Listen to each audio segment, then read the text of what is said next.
Some of them Amelia might tell you. So it's textured, it's stamped. It's stamped, and then it rolls on. And what happens is on the inside of bowls and mugs, so when I'm rolling it on, it's like finger marks. So this is the artist who's very shy. And where are you from? I am from Stacy, Minnesota. Oh, okay. Which is an hour north of Minneapolis, St. Paul. So you're over in Wisconsin because Minnesota is shut down this weekend, right? Yeah, it just happened to work out that way. That's ridiculous. Well, Wisconsin's still running. Well, yeah, they're all running temporarily.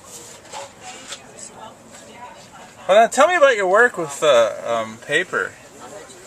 Wow, this is really nice. Paper, and then you make the image, and then you do all the framing. Oh, look at this.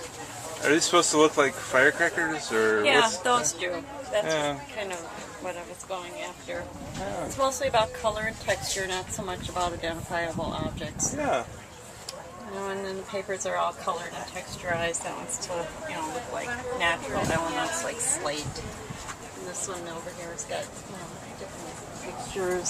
Same layout, just, looks like moss and slate. Oh yeah, I like this use of stone and sticks here. This is nice. And then the kind of combination leaves. It appeals to very just feels like it's about the elements. Right? Well, yeah, it is. Elemental. Paper comes from cotton rags. It's pretty earthy, natural stuff. Oh, there you go. It's very nice. Thank you. You did a good job. So your name is again? My name is Ryan Tischer. I'm exhibiting at the 2011 Shell Lake Art Festival. So tell us about your photography here. So you were here last year, I know. Yeah, this is my second year at the show. I shoot primarily nature landscape work from all across North America. Pretty strong concentration up in the Lake Superior region, but I also have work from the Southwest and the Northwest. Oh. Talking about your style, how would somebody define your style, do you think?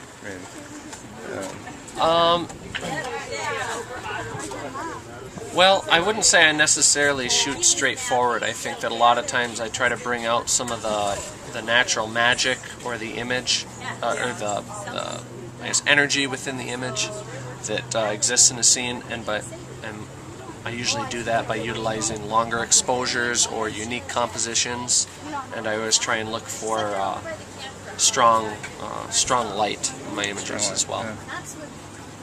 Yeah, I can see a lot of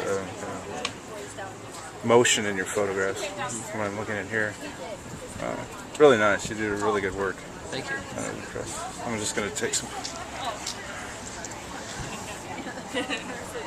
They're here too.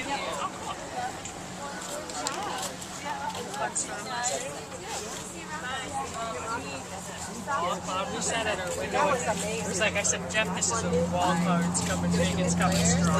That would be me drawing clouds too, That's how it turns Right across. And it was just, and you could just see the black behind it, and then those winds were. Hi, Dr. Dunn. How you doing? Hi.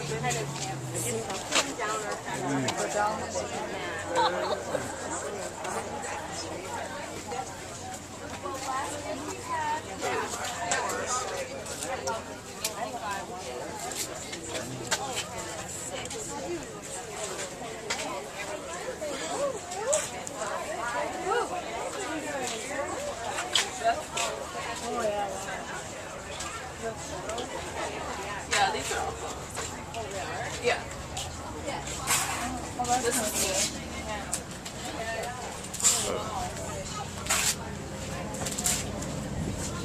A little before us. And your name is? My name's Christy Scubin. And you always have such wonderful hats. Well, I love hats. Yeah, compliment you on your selection of hats. And especially now, they're becoming more and more popular since the royal wedding, Oh. the Kentucky Derby. Oh yes. So, can you talk about your work here? What do you have here, and all kinds of earrings, jewelry, or what? I'm kind of like a multimedia artist, I guess you could say. My primary product is polymer clay and fabric jewelry. It's like this. Like that. It's very different. It's all my own style, my own technique. There's not too much out there that looks like this. And then my newest endeavor are my felted sculptures. Your what? My felt sculptures.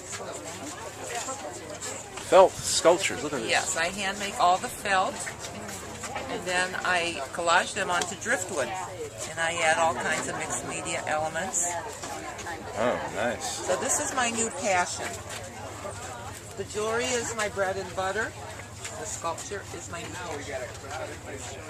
Very nice. Well, here got some over here.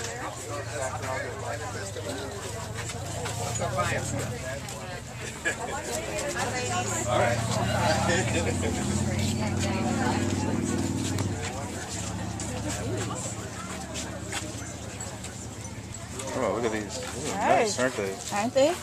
What are they? Exactly. Pins, Pens. I would think. They're Yep. on Velcro. You just have to give it a little tug and, Ooh, it's very modern looking.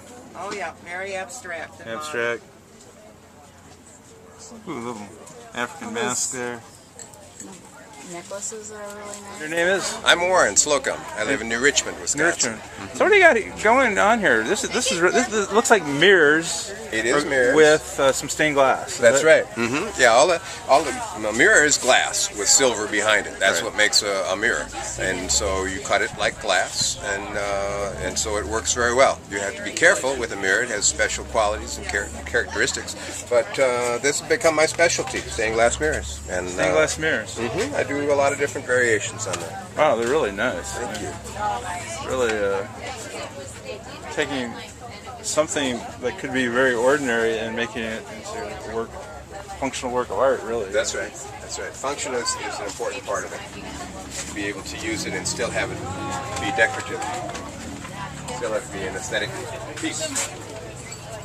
With interest, visual interest, color, Oh, there's vibrancy. something interesting. Oh, look at this. Yeah, this is like... I do the wood frames too. Oh, you do? Yeah, I do the woodwork. And some of the metal frames are getting a good response from people. If someone doesn't want wood, then a commercial metal frame is often in demand, often desirable, and it can go places. Oh, it's really nice. Thank you. Yeah, so I said, let's do it right. I got it. All right, good to see you. Yeah. Shelly Art Center. Hi. All right. Hi. Did you guys go to the jazz concerts? Yeah. Yep, we help out at them. Those guys are really good.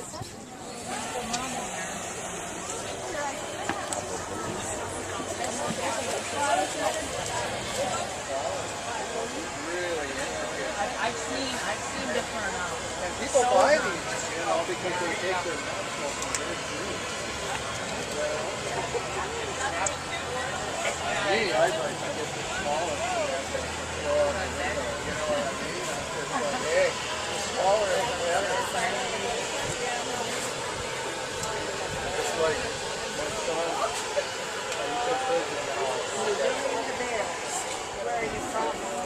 Originally from northern Wisconsin, where I dealt with bears, but then I went to school in River Falls and met my husband who lives in Stillwater, so now we live in Stillwater. So best of both worlds. My sister-in-law lives. Whatever gets you through your day in bear form. So, Sue Rowe, is that I her? am Sue. Usually I have a name tag on, but I Rough left it on my terrain. desk. So, you're the bear lady, right? No, I am not the bear lady. Are we going to go through that? No. You bear it all?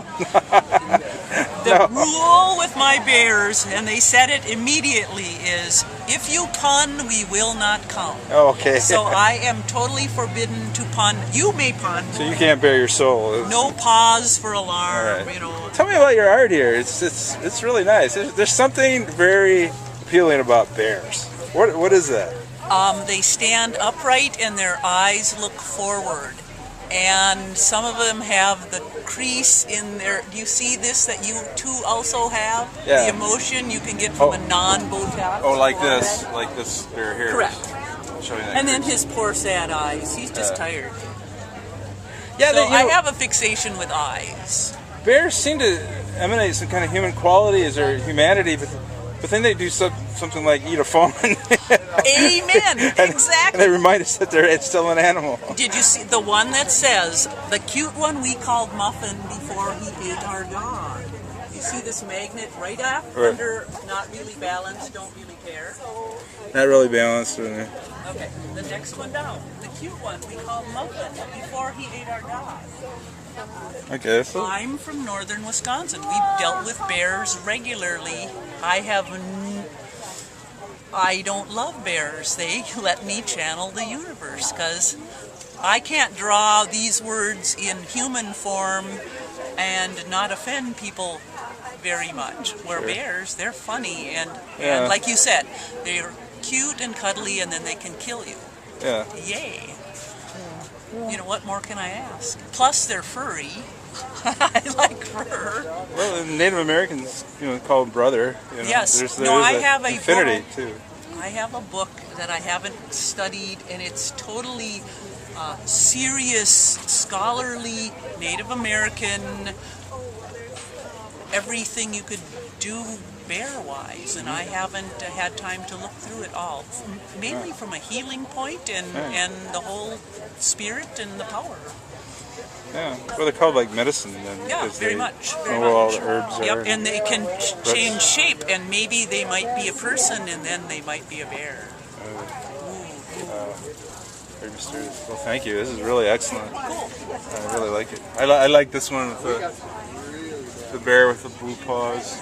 Pie, what pie? These are what, $4.50?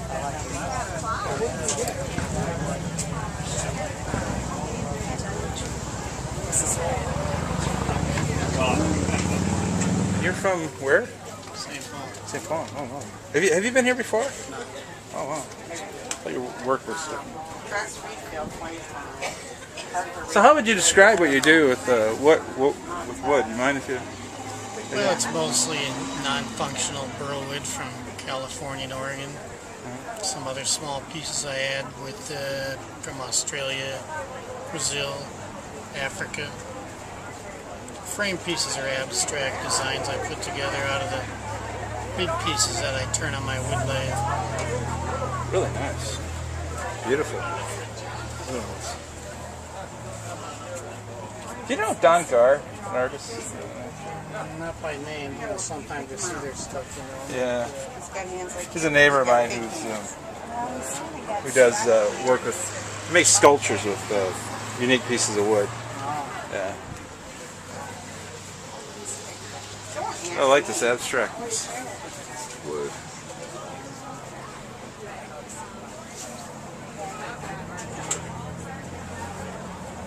Wow. Nice, huh?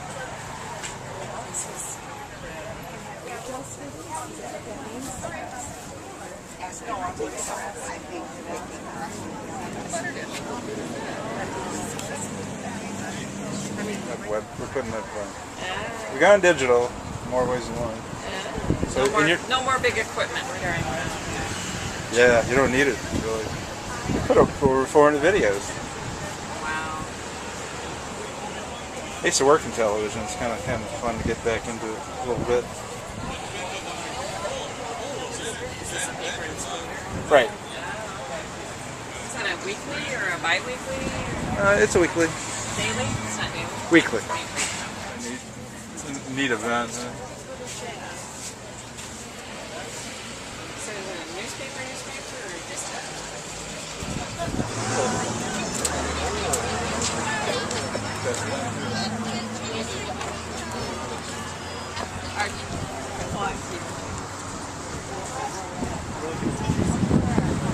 magazines and stuff? So we're Spring Clay Where are you guys out of? Not yet. Rice Lake? We're hoping. Rice Lake? He just doesn't. He's got a routine at home, and he's really hard to break. So very good sense. Yeah. But honestly, How many years? oh, good. So yeah. So then, when you were well, we have a restaurant. Oh, okay.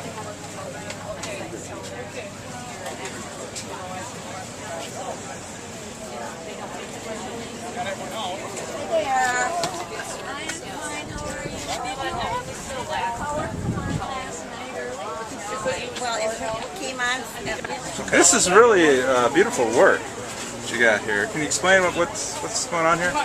Well, after I make the pot, I make it out of raku clay, and raku clay is different from regular clay, and it's got a lot of sand in it, so it can take the shock of coming out of kiln at 1900 degrees without breaking. This particular piece, after I threw it, I put underglazes on it, and then so you get the variation in color, and then I fired it once, so that becomes permanent, it doesn't rub off, and then I just put a clear glaze over it, and then fire it again, and then when it reaches 1900 degrees, I take it out of the kiln, red hot, I let it cool a little bit, I turn it upside down in a bucket of sawdust, gets kind of a smoke effect, then when it cools a little bit more, I take horsehair and wrap around the outside of the piece, and you get these little black lines running around the outside. It's beautiful.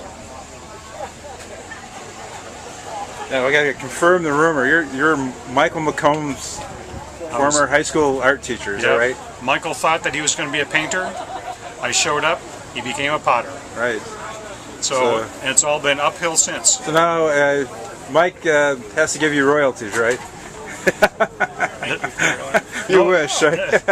No royalties, but I get to use his facilities, and which makes me very happy. So I fire all my raku pots at his facility in Shell Lake here.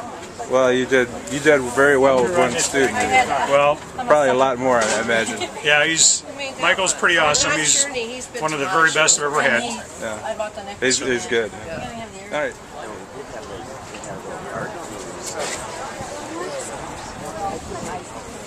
Where did I put it?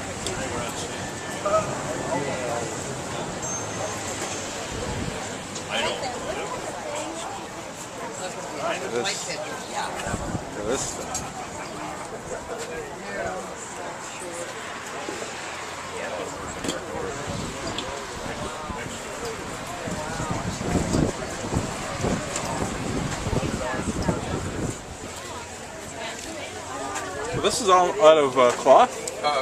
Wool and paper. Wool and paper. Fiber. Different types of fiber. Wool? Basically wool. Needle. It's called needle felting. And you're Bill? I'm Bill. Sumner? Sumner. And you're from where? Princeton. Princeton, oh. So how long have you been doing this type of art, Bill? Since about, it's evolved since about 1968. 68. It's really beautiful. Thanks. My wife and I work together. Oh. What is the appeal of cloth and the material versus paint? Well, it's texture. Texture. I mean, paint has texture too. And, this is paint here too. Yeah. So this is bubble wrap here. Oh, really? But I use different types of fiber. Hey, Brody, come here. The paint. I was wondering if these would look good in our Wool has a lot of appeal. There's a neat. Like over here. Oh, oh yeah.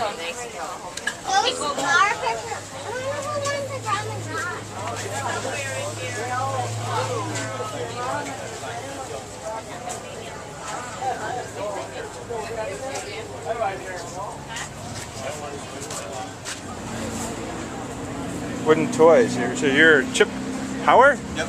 And you're from where? Hazelhurst, Wisconsin. Where? Hazelhurst, Wisconsin. Oh, okay. Oh. Nice toys.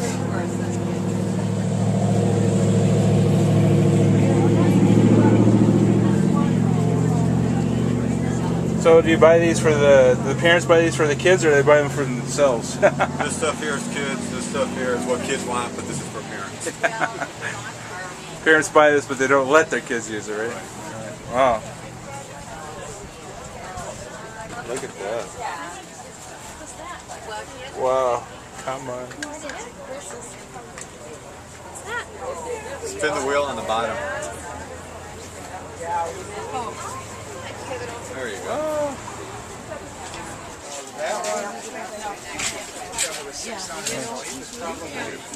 This is beautiful. So many. Someone say mom? Yeah. I'll probably get one of those cars.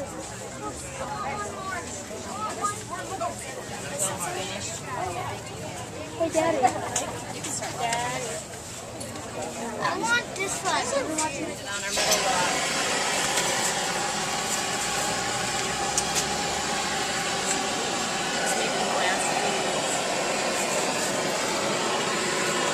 Doesn't matter what color you use any color. No, we'll take a darker color to show up better. So there we are, winding it on.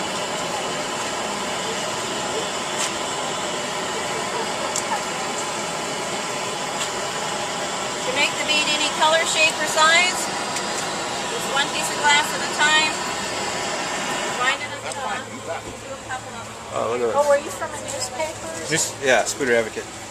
Oh, okay. Yeah. Well, put this. I remember. We got. We're shooting videos now, so we'll put this on our. Whoa, look at this. There's lots of styles, shapes, and colors. I get to make the beads in there, and my husband makes up the jewelry.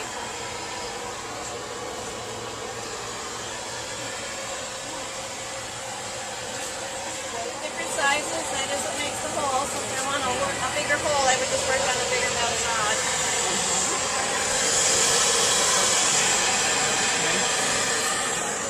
It's got a coating, a gray coating on the end of it, so it lets them pull the bead off when it's cold. And there's the magic of it all. Your name is Kelly Green. Kelly Green, and the The other. potter is Win Herberg. Win Herberg. Yeah. And you guys do this out of Frederick. Yeah. Yeah, we have her studio's in our house, and we do about a dozen shows a year. Oh, nice. I like that canoe. Pottery. That's the first ceramic canoe I've seen. Great. Yeah, they're fun.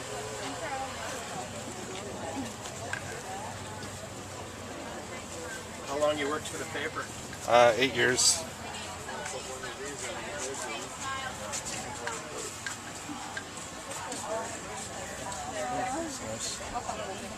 What is your name? My name is Deanne Greffin. And where are you from? Rice Lake. Rice Lake. And what do you got here? You make all these knives? Yep, I make knives. I did the chainmail a number of years ago. That was a project over a couple of years in my spare time.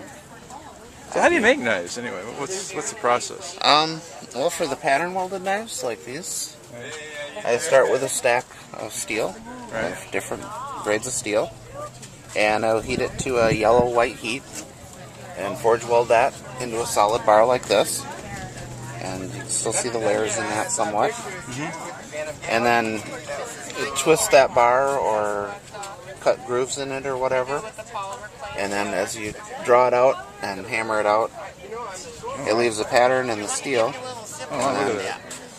Then after you grind the blade, you etch it with an acid, and because it's 3 different steels, each one etches at a different rate. And you end up with a... So you don't know what you're going to come out with when you start a design? Nope, not totally. You kind of start with an idea, but there's definitely an element of chance to it. How long have you been making knives anyway? I made my first knife in high school in 1988, and on and off over the years. I started seriously forging knives and making them more regularly about 8 years ago. It's really nice.